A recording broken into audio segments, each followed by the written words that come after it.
Hello there, welcome to another episode of World of Warplanes with Ungainly Titan. This is a short game recently recorded, and we're back in the Ukraine, Enemy at the Gates old fortress map, and I decided to go the middle because I just wanted to try and get things right on the middle of this map, but I messed up again this time. But one of the things that I thought was interesting is pretty much the entire team goes to the middle, and yeah, we take the garrison location fairly quickly, but it doesn't do us much good. And in the long run, the enemy team spread their efforts a little bit more. And one of the things, well, I didn't get to use my bombs. I should have probably dropped them anyway. Somebody was behind me with lots of rockets, and they just blew everything up. So, don't know whether that did any good or not. We actually control the base at this point in time, but we're still fairly hotly contested by the base. But the enemy have captured the northern airfield, and it's only now that we're starting to. Now, we've had 3 planes splitting off. The thing is, they're splitting off while the central area is still contested. There's also planes actually moving out into the northern side. So we're in a position where the central location is strongly contested. Now we're actually got a few more points than the enemy at this point in time. But both sides only control one base. And this is a problem because I think that central location, the garrison, because it's central, it's the easiest attacked. When the enemy respawn, they can go over directly, and it's the shortest distance from the enemy spawn point. Whereas the 2 airfields on either side are actually the furthest from the spawn points of either team, and therefore when we're getting shot down in this location, we're respawning. It just takes a lot longer to come after the peripheral locations. Now flew into the ground there again. Really need to get out of that habit. Need to watch what direction the hills are on, but that's another day's work.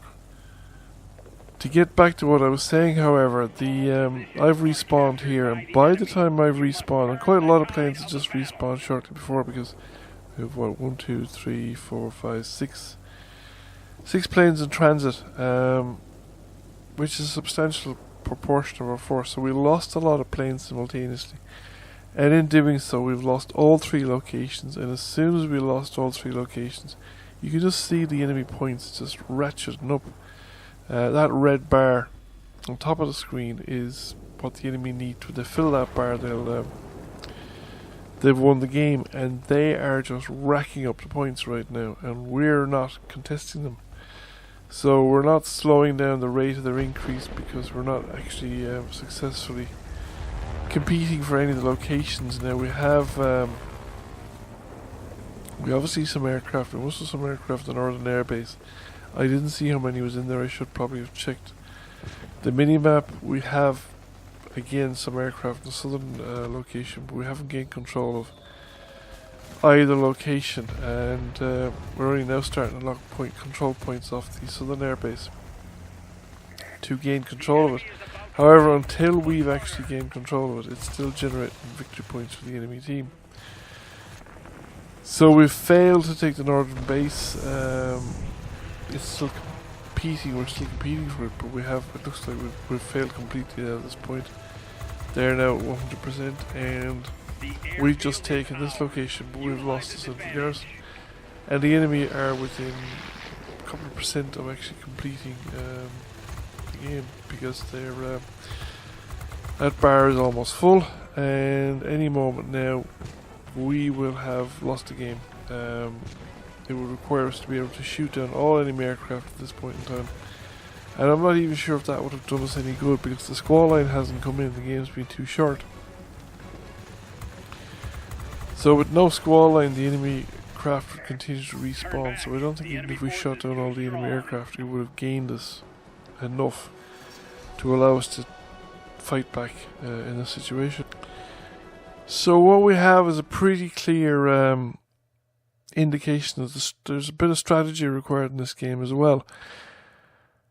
And I'm not too sure how to have made it go differently, but essentially there it looks like that a reasonable number of planes need to have gone to one of the other airfields,